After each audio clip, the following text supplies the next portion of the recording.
Guys, the black folks in America have been threatened for the past decades and centuries with racism, and they felt disrespected all this while. So we have this new case of segregation that just came up where they want to segregate persons, and some people are not taking it lightly.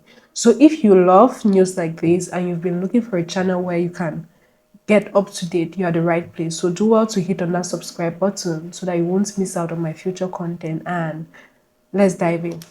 They're bringing back segregation because they know a world without black and brown people is coming, and it terrifies them. Trump just rolled back protections that ban segregated facilities for federal contractors, and the internet's acting shocked. But me, I'm not surprised, clearly. This is what desperate power looks like.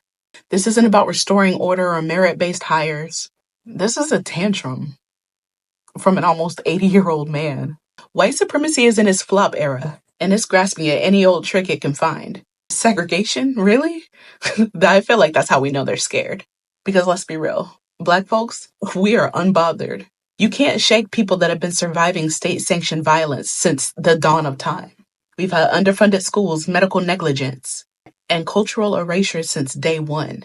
We don't panic when the system turns on us. We expect it. We don't fold, we multiply. We turn every block into a blueprint, every struggle into a strategy, and every threat into a legacy.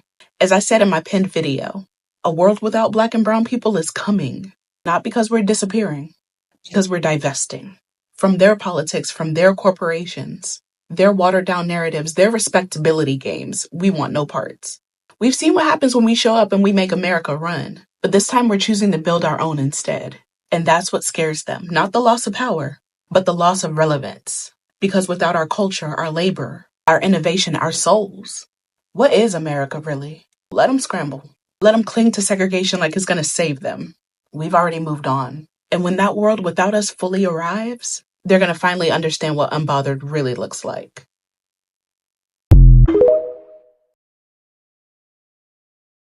Funniest part about that whites only town in Arkansas, black folks ain't mad, and you're mad, we not mad. So there's a brand new whites only town in Arkansas, and the gag is black people don't even care. Now, I've seen the comments. Why aren't black people upset?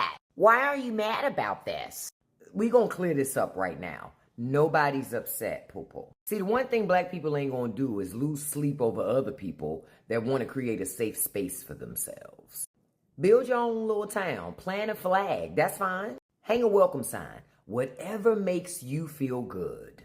Honestly, we gotta be real about something, because I saw the interviews, I saw the clips. This ain't a town of exceptional people. I mean, think about it. If you drop everything to move to this town, you probably already didn't have much going on anyway, right? And that's not shade, that's facts. So the question is again, why should black folks care? This is the part that cracks me up the most. Y'all want us to care. I see the confusion in your eyes. I see it. Y'all like, don't the blacks care?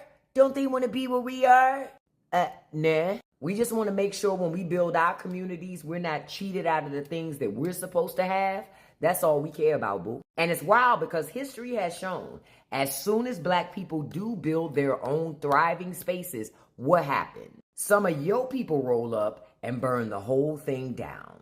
But we're supposed to believe now y'all just want to be left alone. Child, I'm going to tell you what really gave it away for me, though. The fact that they ran to the media. That's not privacy, y'all. That's desperation. Numbers must be low. If you got to beg the evening news to let them know that you exist, waitlist my ass. See, if black folks were building their town, the media would be the last people that we want to know about it. We gatekeep.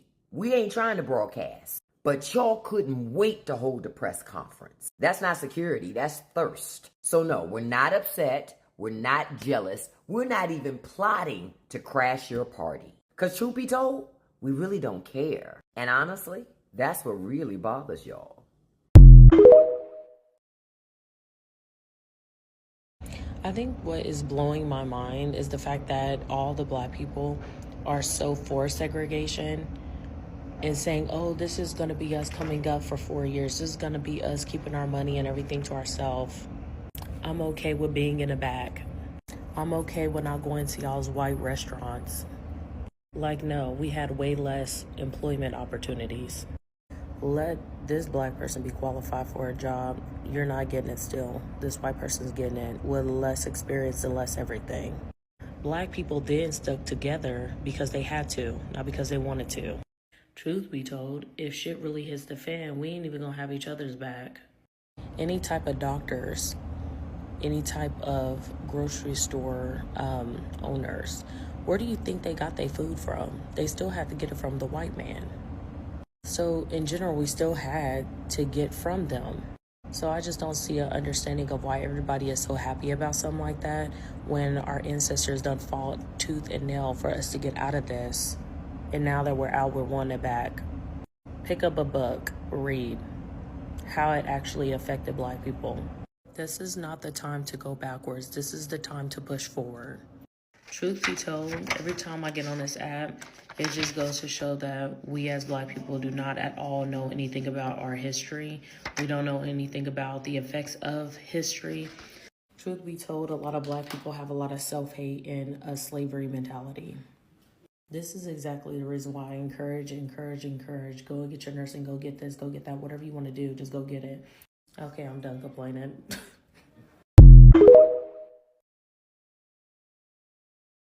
Rolling back segregation. What are we going to do? Not one goddamn thing. Not one goddamn thing. I speak for myself, just my personal opinion, but I done speaking about this and I spoke to leaders, and everybody I speak to say it's probably going to be the best thing that ever can happen to black people. A mandate for us to unite without consumption power. We got the greatest consumption power in the world, and you gonna mandate us to unite? Yeah. Ever since we integrated, our economic state has been worse. Our families have been torn apart. And when we made a decision to chose that, we got what we got now. And everybody that I see, that's why you don't hear no outcry from black people about this new executive order about segregation. I don't think we give a damn about it. I know I certainly don't. I ain't for it. I ain't pushing for it, but I ain't to get it. Correct me, tell me if I'm wrong in the comments.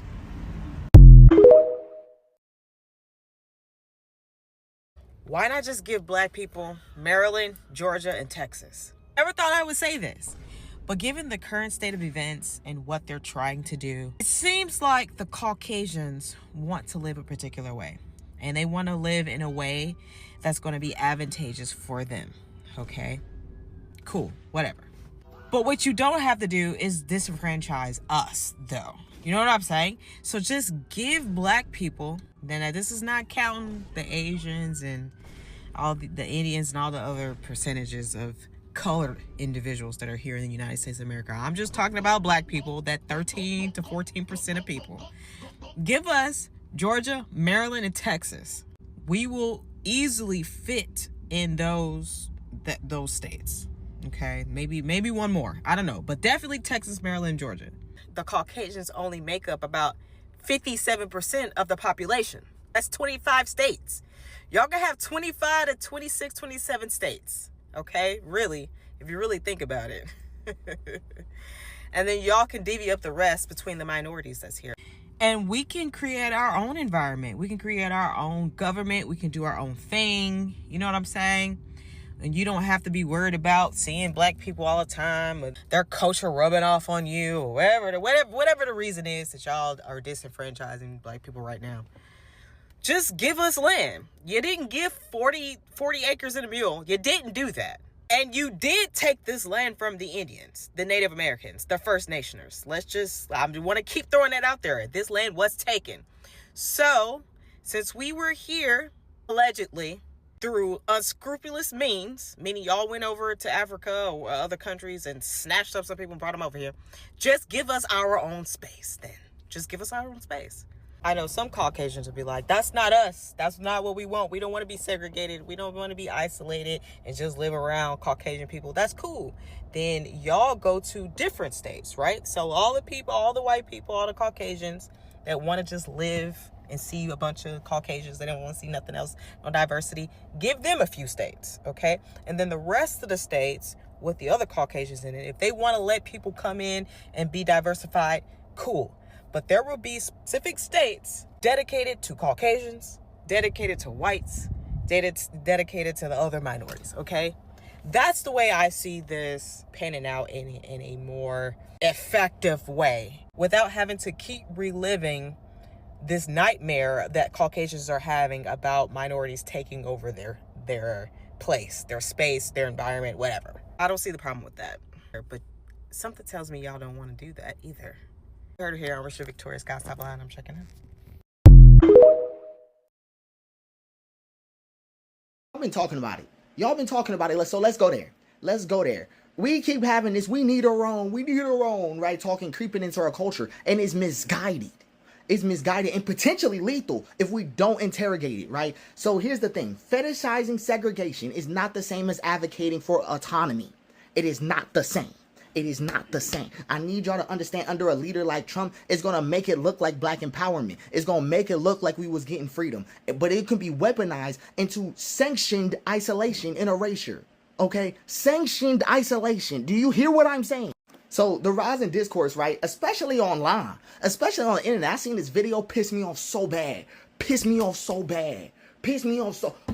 This girl on the talking about the take, she's sitting on a train talking about, oh, okay, we want segregation back. We were better off, you know, people always say this. People always say this stupid stuff. We were better off when we had our own schools, towns, and businesses. Integration destroyed the black community. We could go back to being separate from white people. Y'all hear this all day. I hear this all day. On the surface, it feels empowering, right? It references real things. References Black Wall Street. References, you know, all the catastrophes. I could go on and on. It references real things and the sense of the community that came with the self-reliance, right? But it romanticizes trauma and ignores violent context and invites structural danger into today's political climate. We don't need this right now. I'm telling you, we don't need this right now. But here's why it's dangerous, right? It ignores that segregation wasn't just separate. It was deliberately unequal. Okay? Deliberately unequal. The state withheld resources from black communities. Separate schools meant inferior funding. Infrastructure, safety, and medical care were all neglected. This was not thriving separately. It was surviving in spite of oppression. And this is something that I gotta stop hearing y'all say. Y'all keep saying, I made it. Right? It's like how black guys are like, I don't need no woman to make it. And I've seen black women go, well, you know, if we all in the same situation, how come we just hold it on? I have not described thriving one time on this page talking about black people. Only thing I talk about thriving is the hope in what we have already. But all of our history, right? When we thrived, cool.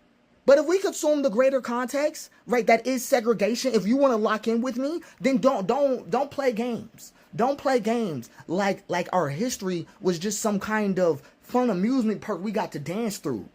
We didn't get to dance through none of that. Right? And it erases state-sanctioned violence that accompanied black autonomy. Tulsa wasn't a tragedy because black people failed. And I really feel like that's what some of y'all are on. I really feel like that's what some of y'all are on type shit. It was a tragedy because white mob showed up backed by the government. Burned black wealth to the ground. Backed by the government. Y'all think they're just gonna leave us alone? How? Like, come on. Like, the entire country of Liberia is segregated from the United States. They push black free men, right, and free people, free women, send them off, right away. Did we help Liberia? Did we give them resources? Have we restored their economy? Are we talking about them right now? They won't talk about us then. They won't do it, right? And also, here's the thing. If segregation returns under Trump, it won't be black-led. It'll be state-enforced division, disinvestment, and surveillance. Okay, so under somebody like Trump, the desire to build your own gets co-opted. He's going to co-opt that. He's excited to hear us get like this. He's fanning for it. Okay, stay in your zone, stay out of ours. That's what y'all not ready to hear. Separate schools, funding, housing, and courts. That's what y'all not ready to hear. That's not empowerment. That is legal apartheid that we are advocating for as black people every time that we talk about segregation. Every time. And let's actually go back. Let's actually lock in. What is it going to look like under Trump? It wouldn't mean black. What would Trump segregation look like? It's not going to mean Black Wall Street 2.0. It's not even going to mean 1.5. It's not even going to be '07. Okay? School funding is going to get redirected into traditional white communities under the banner of choice. Revival of red line style zoning, right? Through the freedom of association laws. Black cities rebranded as high crime zones, targeted for police overreach and surveillance. You think they just not coming in? We got to be serious about the problem, right? Like, be so serious. I was literally fighting not to crash out last night over this exact same topic, because too many of us want to be middle class but don't understand how they are lazy. So too many of us are looking for a leader, looking for an option. Okay, advocating for segregation is advocating for state-backed displacement. And you'd see a federal rollback of DEI, fair housing, and anti-discrimination laws reframed as ending woke overreach, right? Some of this is sounding similar, and that's because we're playing into the psyop. We're playing into the psyop. Okay, so patriot-only economic zones that isolate white capital and exclude progressive black cities. Black institutions surveilled under anti-CRT or anti-subversion laws. He would not call it segregation. He would call it respecting local values. And that's what makes it terrifying. So what are the actual pros to segregation? Because the nut jobs are going to be talking about pros, right? But let's actually talk about this, right? So the yearning for segregation is really a yearning for safety, stability, and community control. I get it. There are values in this conversation, but they must be separated from the method. Cultural autonomy, right, is cool. Spaces for black expression, safety, healing, and storytelling without constant white surveillance sounds nice, right? Economic ecosystems sounds cool, right? Black businesses support each other, circulating the dollar within the community. You know, I spend $1, you get some of my change. That I get it. That's cool. Institutional control, black-led schools, clinics, media outlets, and that reflect black values and needs. Sounds like a fantasy. But these things can and should exist without racial apartheid. That's the reason why I'm talking like this, because too many of y'all want to be white in my comment section. But here's these things. These things can exist without apartheid, right? They thrive best when they're built within a system that honors civil rights, economic fairness, and protection under law. Segregation in any form makes that impossible. So what's the alternative, right? Locking in. Stop asking the government to sort us out, to organize us into a neighborhood that works for us. Stop asking for that. Too many of y'all don't understand that asking for segregation is just asking them to rebuild Section 8. To rebuild public housing for all y'all. Again. Okay, like it's the exact same thing, but we don't want to talk about it because when we're most comfortable, that's when we talk about segregation. We don't talk about it when we're hungry. We don't talk about it when they shit on us. Okay, but we fetishize it. We fetishize something bigger than segregation. We fetishize respect. But the thing is that, and I'm gonna remove the word fetish because it's important you understand. Black people want respect and deserve respect. But arguing for respect and arguing for separation, they're two different words in this dictionary. So we need targeted reparations and land trusts, black-owned infrastructure and investment pipelines, independent media and education systems. Charter doesn't mean anti-public. Legal defense systems and political lobbies and cross-racial alliances that do not require assimilation and economic pressure campaigns, right, to build leverage. This is the new black power, not isolation, but insulation. Not retreat, but strategy. You have to see what I'm talking about. Don't confuse safety with separation. Don't do that. Black people don't want segregation. We want protection. We want self-definition. We want to stop begging to be seen. But if we ask the structure, right, the superstructure that tried to erase us, if we ask the people who tried to erase us, I want you to stay with me. If we ask the people who tried to erase us, right, for this self-definition, we risk handing our future to the same people who built the cage. We must build something new, right? Something free, something powerful. And I agree. But never again can we call our own exile empowerment. This app about to go away, so I'm gonna say what I gotta say. So I just watched a really great video by this black woman who was talking about how segregation in today's world is really not about black people, it's about white people. And I'm not gonna summarize her video, but I will talk about something that recently came up in real life in conversation. And I was in a conversation with people that were half black, half white. Now, full disclosure, I am black and Chinese. My entire life, though, I have been identified as a black woman to society. Well, really an Oreo, but that's a conversation from a totally different video. But in talking about this whole segregation in 2025 topic, they were like, oh, you know, the internet is saying that segregation is a good thing and that, you know, it's been good for the black community. And I didn't say anything. I was just silent. But in the video, the person that I tagged, she talked a lot about how white people specifically have benefited from integration because even though we were supposed to be promised separate and equal, or, you know, together and equal, it has not been equal for black people. Black people still are not paid the same as white counterparts. Black people still are not afforded the same opportunities, especially since the rollback of the affirmative action. Black people are still at the hands of police brutality. Like, it really hasn't done like a huge thing. However, with white people being in close proximity to Black people and minorities in general, they have been afforded the opportunity to be educated on how their ancestors have behaved both currently and previously in history. And it's because of that proximity of white people to minorities, specifically Black people, that they have been able to learn, grow, flourish, and with apps like TikTok have been able to change the overall perception of history, specifically in the United States. Now let's get back to the conversation that I was having in real life. So I was having a really hard time of understanding where these people were coming from, the people that were half white, half Black. Because as someone who is mixed, right, Black and Chinese, the one drop rule has applied to my life through and through. In fact, a lot of people have actually denied that I am Chinese, even though I know my heritage and where I come from, at least that part of my family. So what I asked in that conversation was, well, if you had to choose, would you go with your Black family or your white family? And they both said I would go with my Black family. And I said, why? And they said, well, they're just a lot more fun. Like, I feel like I have community. I feel like I have people that really like stick beside me. And what I really think it boils down to is community, because minorities have been forced to assemble their own communities because of oppression, because of things like segregation. And in doing so, are able to support their own people regardless of, what those people look like, because of the way they have been oppressed in the past. Which is why you see today a lot of Black people online are like, oh, I don't care if we're segregated or whatever. But a lot of white people are like, no, we can't do this, because they would in fact lose their community. The best way that I can think to put this in perspective for people who just aren't getting it is when we look at men and women. So right now, men are going through this loneliness epidemic, right? Where a lot of women just don't want to get married. They're not really interested in dating. They are buying their own homes. They're working their own jobs. They're making, their multiple six-figure salaries, whatever. They have their own businesses. They can have their own bank accounts without men. They can do whatever without men. So women are like, why would I opt to be in a relationship with a man when I can just do bad all by myself? When you look at men who typically don't have as flourishing of a community or as well-rounded of a community as women do, right? Relationships typically aren't that deep with other men. They also aren't really emotionally available with other men, or have like different opportunities where they can feel like they can be emotionally safe with other people. When they are in relationships, they seek a lot of emotional support from women because they don't have that in other aspects of their life. So the fact that women are going off and doing their own thing and don't give a damn about men,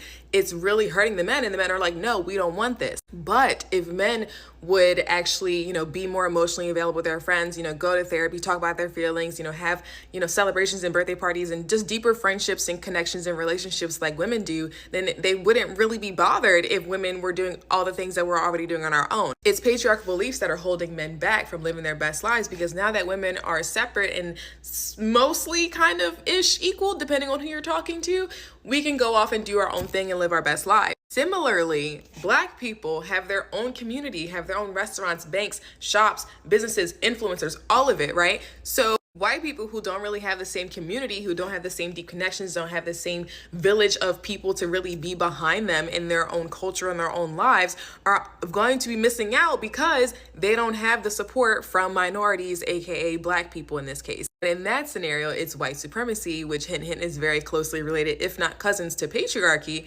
because if white people actually had their own communities where they were flourishing and it didn't really need to rely on minorities, and they could be fine all by themselves. In case you needed yet another example of how white people don't really have community, is since January 15th, Inauguration Day, I have not seen a single viral protest video or slew of videos. I haven't seen a single one. I'm on the internet every single day, haven't seen one. Why? Because they aren't out there. They're not protesting. There's no community. There's no organization. There's no one to really spearhead the movement. Who typically spearheads all the activism and protests and any civil rights related movements?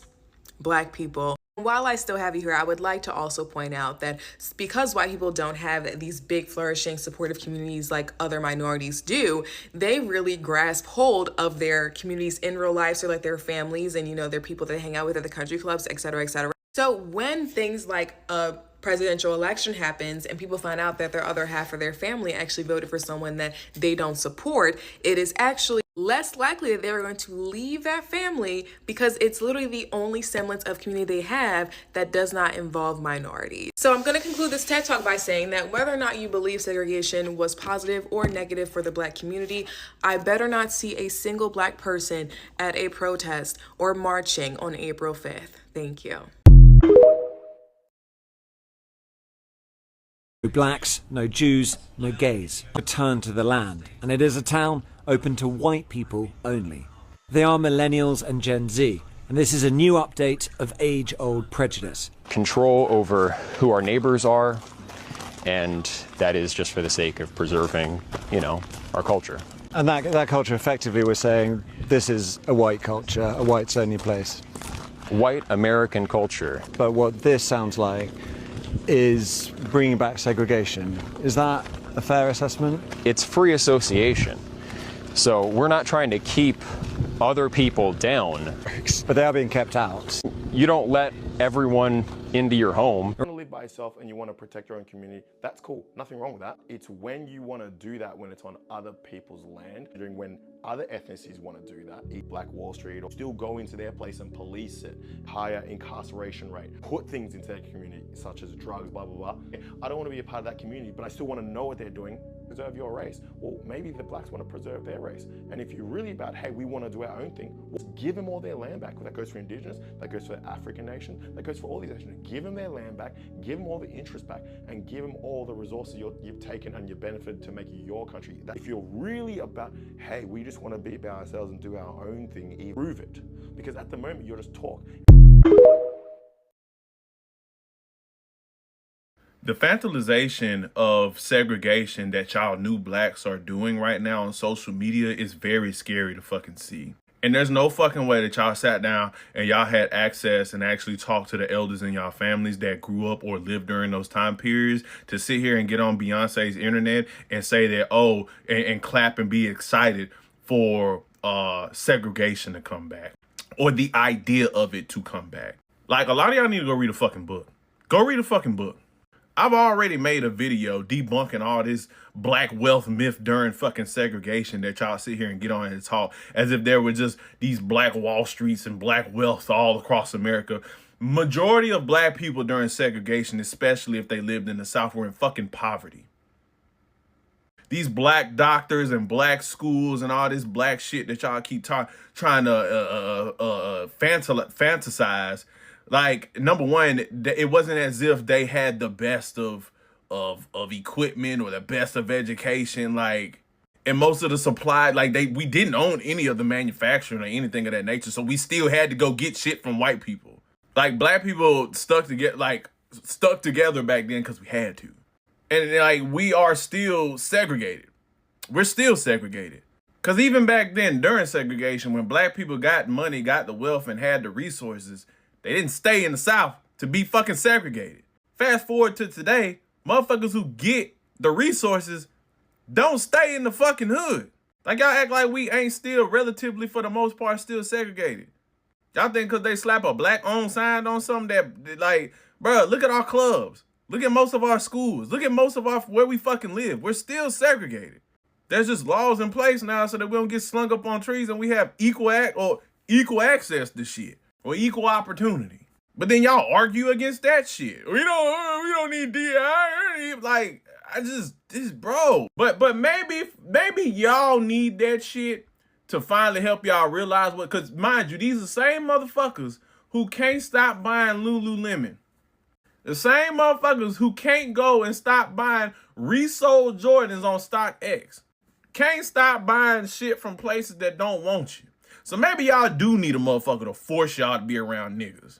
Like, dog, I seen somebody comments that was talking about, yeah, we need segregation back. Somebody said, yeah, because the projects weren't even for black people. They were for the Jewish and the immigrants and the white immigrants. As if the first projects were not built in Atlanta. Oh my God. Read a book, bro.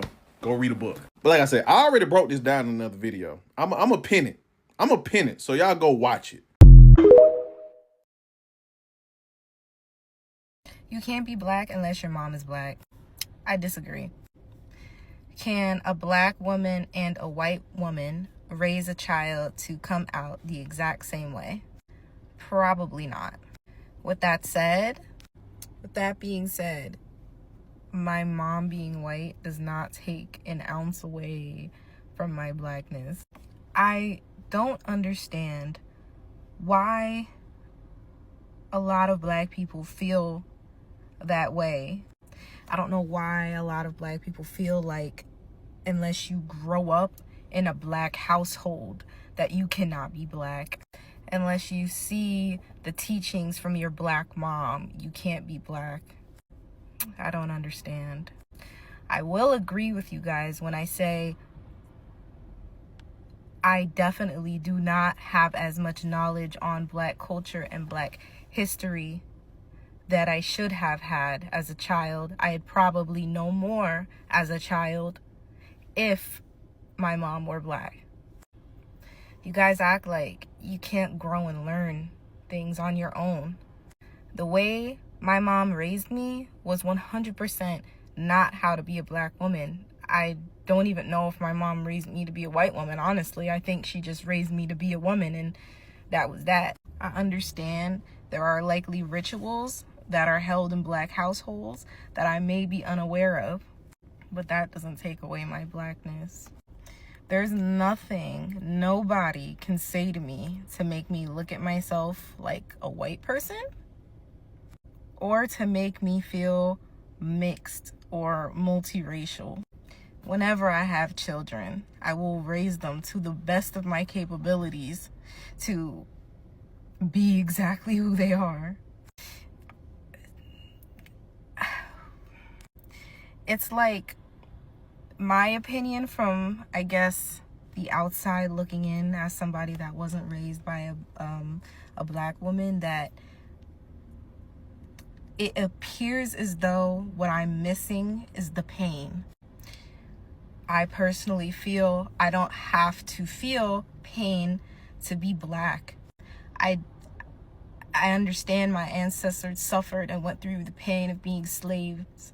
I'm very well versed on that. I feel so much sorrow when I think about my ancestors and what they put up with.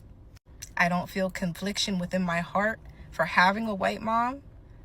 I can't change how I was planted on this earth. Would I even go so far as to change it? No, because then that would actually mean I don't like my mother. My mom is not perfect, but at the end of the day, she's who birthed me. When I have black kids, because I will, because I'm black, I am not going to let them think that to be black means you have to feel the pain of your ancestors every day. I personally feel like that's not what it means to be black. My opinion, to be black, it means to be strong. It means to be kind, compassionate, and nurturing. In my opinion, that is what a lot of white households lack. And I don't want to offend any white households by stating that, but that is just my observation as somebody that has seen white households and seen both black households. And from my opinion, like I said, black people are strong, kind, compassionate, and nurturing, and that is exactly how I will raise my black children. So I'm seeing on social media and everywhere that they want to bring back segregation. And the reaction that I'm seeing out of that is all the black people like, yeah, let's do it, yeah. I'm tired of eating this bland food. I'm tired of eating food with no seasoning, blah, blah, blah, blah, blah. Which is cool. A part of me think that this could be a good thing for black people. However, it's all fun and games until we have to drive miles and miles away to a hospital that takes coloreds. It's all fun and games until we have to drive miles and miles away so we can go to a grocery store that serves coloreds. It's fun until we have to go to our dilapidated schools with outdated books, outdated technology, etc., because you know what white flight does. And you already know what's happening with our schools in these inner cities, especially in Cleveland. If we are going to do this, it is essential that we focus on building hospitals, building schools, building grocery stores. I think we got fashion on lock. The bundle industry, braiding industry, all of that. We have that on lock. We have the content creation on lock. We need to start holding these millionaires and billionaires in our communities that truly care. We need to hold them accountable. Let's start building schools for us. I'm not talking about no charter school. And I'm about to sound like Dr. Umar. I'm not talking about no charter school where everybody can come. No, if they're gonna do this, we need to combat with our own stuff. And we need to put millionaires and billionaires that are black and that care about the predicament of black people, and we need to start holding them accountable. And it's not just on holding them accountable, it's on holding ourselves accountable. We have to be able to support these people no matter what. If that's giving $1 away, yeah. If that's giving $5 away, yeah. If you get it, if that's giving 1,000 away, yep. If you got it, that's like giving 1,000,000 away. We need to start focusing on our community.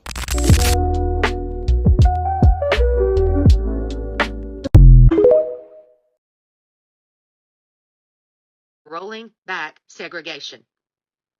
What are we going to do? Not one goddamn thing. Not one goddamn thing. I speak for myself, just my personal opinion, but I've been speaking about this and I spoke to leaders, and everybody I speak to say it's probably going to be the best thing that ever can happen to black people. A mandate for us to unite without consumption power. We got the greatest consumption power in the world, and you going to mandate us to unite? Yeah. Ever since we integrated, our economic state has been worse. Our families have been torn apart, and when we made a decision to chose that, we got what we got now. And everybody that I see, that's why you don't hear no outcry from black people about this new executive order about segregation. I don't think we give a damn about it. I know I certainly don't. I ain't for it. I ain't pushing for it, but I ain't to get it. Correct me. Tell me if I'm wrong. I keep seeing a whole bunch of people that don't look like me making videos saying that we need to do something. We need to march. No, we do not. We don't need to do nothing. The same way Target played and we took away that dollar, we'll just take away our dollar from everybody else who wants to play in our faces and play with us. Go ahead and put them signs up. We don't care nothing about that segregation. Put them signs up so we can take away our dollar. And you can learn just like Target learned. We do not care. We are resting for the next 4 years. We're resting, honey. We don't care nothing about what y'all do. We don't care. They're bringing back segregation because they know a world without black and brown people is coming, and it terrifies them. Trump just rolled back protections that ban segregated facilities for federal contractors, and the internet's acting shocked. But me, I'm not surprised, clearly. This is what desperate power looks like. This isn't about restoring order or merit-based hires. This is a tantrum from an almost 80-year-old man. White supremacy is in its flop era, and it's grasping at any old trick it can find. Segregation? Really? I feel like that's how we know they're scared. Because let's be real, black folks, we are unbothered. You can't shake people that have been surviving state-sanctioned violence since the dawn of time. We've had underfunded schools, medical negligence, and cultural erasure since day one. We don't panic when the system turns on us. We expect it. We don't fold. We multiply. We turn every block into a blueprint, every struggle into a strategy, and every threat into a legacy. As I said in my pinned video, a world without black and brown people is coming, not because we're disappearing, because we're divesting from their politics, from their corporations, their watered down narratives, their respectability games. We want no parts. We've seen what happens when we show up and we make America run, but this time we're choosing to build our own instead. And that's what scares them, not the loss of power, but the loss of relevance. Because without our culture, our labor, our innovation, our souls, what is America really? Let them scramble. Let them cling to segregation like it's going to save them. We've already moved on. And when that world without us fully arrives, they're going to finally understand what unbothered really looks like. The old playbook is no longer working, and now what they are thinking is segregation, segregation, and segregation. Yet, Black Americans are not even caring about that. They don't care if you bring back segregation. They don't care whatever thing you decide to do. What they know is that bring it on. Anyway, guys, I have other clips I'll gather for you guys today. I'm going to let them roll, then I'll come back with more commentary. Credit belongs to original creators of these videos. Don't forget to like and subscribe. I recently saw a viral video from a white content creator who claimed that white-only signs were being put up in Missouri. He said he didn't care about the reasoning behind it, that now's the time for people to speak up. Well, allow me to speak up too. Let's make one thing clear. Segregation was never the problem. White supremacy was. After slavery ended, Black Americans built thriving self-sufficient communities. Oscarville, Seneca Village, Black Wall Street. And what happened? We circulated our own money, supported our own businesses, and we flourished until they burnt it down, drowned it, or seized it through their so-called laws. We were never afraid of being separate. We were afraid of being attacked for succeeding while being separate. Integration didn't save us, it diluted us, and it mostly benefited white folks. Because let's be honest, most black folks today don't center whiteness in their lives. I can go weeks, even months, without socializing with a single white person, and I'm just fine. The only reason we still interact is because we have to, for work, for survival, for systems that were never built for us. So when I hear talk of white-only towns, my first thought is, good luck. Not because we are angry, but because you'll still need us to survive. You don't want white-only spaces. You want white-only control with black, brown, and immigrant labor. You want white-only luxury with multicultural sweat. If you really want separation, real honest segregation, you stop interfering every time black people build something beautiful. The black dollar is $1 billion power. We've built before and we will again. But this time, we demand peace. Our ancestors only fought to be included in spaces because they were locked out of resources. We don't want your acceptance. We want our autonomy. So if you want white-only towns, by all means, go build them. But this time, leave us alone while we build ours too. No burning, no bombing, no sabotage. Because separation can work, but only if your supremacy doesn't follow us into it.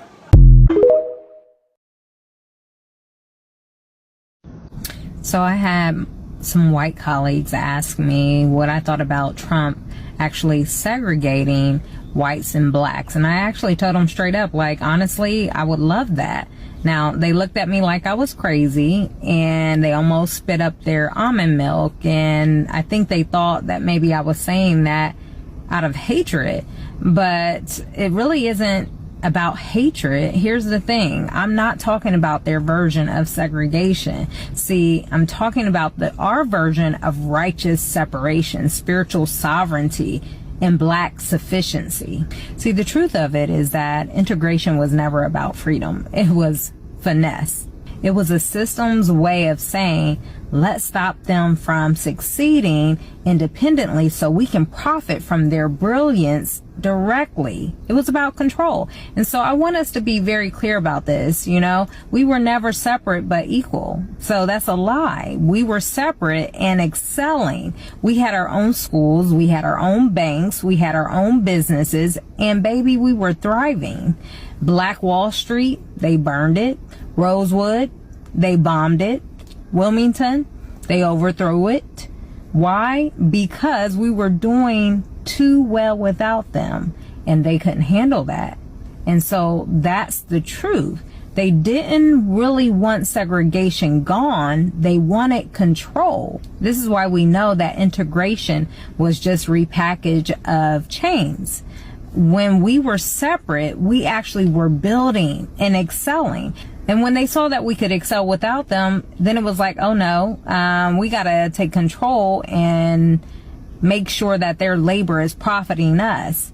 So right around that time, they rolled out this whole standardized testing, ACT and SAT. Y'all remember that? They created this IQ ranking to measure their norms, not our brilliance. And then we were said we were behind when we really weren't. We were just building our own lane, not asking for theirs. See, I don't know about you all, but I'm kind of tired of the lies. It's very exhausting, you know, just the lies that continue to be promoted. And I want to talk about the melanin, because this whole thing that we're not smart enough, that we're not bright enough, is simply just a lie. And so, you know, all this testing that they're doing, and I have kids in school and they're made to feel that they cannot achieve. And I have to remind them about their actual superpower, melanin. See, not just your skin tone, but in your brain, specifically neuromelanin, that rich dark pigment found in areas like the substantia nigra, which are critical for learning and memory and decision making and emotional regulation. See, if you don't know, then you won't know how to respond. But when you learn about the studies that have actually linked the neuromelanin to higher concentrations and how it's related to enhanced memory and processing and higher intelligence and faster reaction times, then you know why they have hidden this information for so long. Because when you have higher melanin, you have stronger brain resilience against degenerative diseases. So translation to that is melanin doesn't just make you glow, it makes you grow. So we know that it's not coincidental that people with more melanin have historically been creators, inventors, innovators across every discipline, while also being the most suppressed, because they know that the more melanin you have in your body and in your brain actually produces higher intelligence.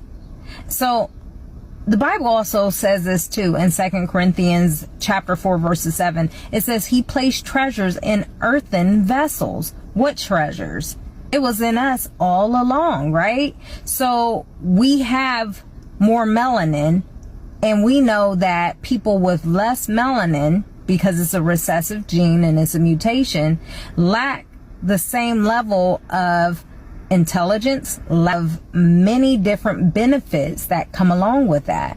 What's so interesting about it is that we're supposed to be looking at this as if it's something negative. But why is it negative when every other cultural group does this? Group economics. See, the truth of the matter is they have stolen from us so many different things, and yet we still survive. And so I don't want to offend, but I have to be blunt here. When we invented it, they patented it. When we built it, they banked on it. So everything we created, they made sure they benefited off of it. Just like Louis Latimer, he actually developed the light bulb, but Edison got all the glory for it. And this has been going on through history. We know that Granville T. Woods laid the foundation for trains. Corporations got the contracts. Dr. Patricia Bath revolutionized eye surgery. The system licensed the tech. Black music became white record labels, billion-dollar industries off of our talent. Every time we create, they capitalize. We are the genius, but they control the royalties. It's quite interesting, isn't it? So when we talk about the facts and segregation, I want to be very clear. It's not racist. We have to understand the dynamics of this. See, the black dollar actually is the fastest running dollar in America. So let's do the math here. And I think it's quite funny. Black people have spending power over 1.6 trillion. But guess what? That dollar stays in our community just for 6 hours. While the white community, their dollar stays in their community 17 days. And guess what? Asian communities, it stays in their community 20 days. Jewish communities over 3 weeks. Why? Because we're systemically disarmed from owning what we build. And this is no coinky dink. The scripture said this would happen. So now our dollar does the labor, but the system collects the check. And this is why I support segregation on our own terms. See, that 400 years of slavery is over. And when I say that I want us to be segregated, I don't mean oppressed. I mean organize. Let's build black banks again. Let's educate our babies on the truth, not whitewashed lies. And let's support black farmers, black techs, black healing, black brilliance. And no, it doesn't mean I hate white people. No, it means I finally love us enough to stop begging for scraps from a table we built but never welcomed to. See, the Bible told us about this, yet we hop, skip, and jump over the fact that Deuteronomy 28, 43, and 44 already said it. It says, the stranger shall rise above you high, and you shall come down low. They shall lend to you, but you shall not lend to them. And this is exactly what has been happening for 400 years plus years. We built houses, businesses, schools, and they took them and taxed them to death. But beloved, there's hope, because Deuteronomy 30:3 also says, and Yah will turn your captivity and have compassion upon you, and will return and gather you from all nations. So yes, I welcome segregation, because restoration is already in motion. And I want y'all to understand this. We are not asking for more. We're building. See, we were never given anything from you all. I'm not asking to sit at somebody's table anymore. See, I'm trying to go along with scripture and build my people, gather my people, not because they are more melanated, but because we need to know that we serve the Most High and that He's going to take care of us, because separation was never our curse. It was our covenant. And now it's our strategy. It says to come out from among them, be ye separated. 2 Corinthians chapter 6, verse 17. So this isn't about racism. It's about us reclaiming what is already ours. These guys definitely know that segregation will not be to our own advantage as Black people. That's why they're trying so hard to implement it. And some folks out here are really in support of that, which I don't think is the right thing to do. Because we are living in the Trump government, and I don't think segregation is going to help us to an extent, because come to think of it, we can't even control the resources. So how is it going to help us? I think they're just looking for ways to control us more. And unfortunately for us, some people are going to fall into that trap. So I don't think segregation is going to help us to an extent. No, I don't think, because we've cried out for respect, for wanting to be heard, and they've just bought this some sort of camouflage that, okay, if we get segregated, we are going to get what we've been craving for the past ages, which I don't think that will be the case in this 21st century, in 2026. So if you loved my content, I really like to hear your own thoughts in the comment section, and do well to hit on that subscribe button, and I'd love to see you in the next one.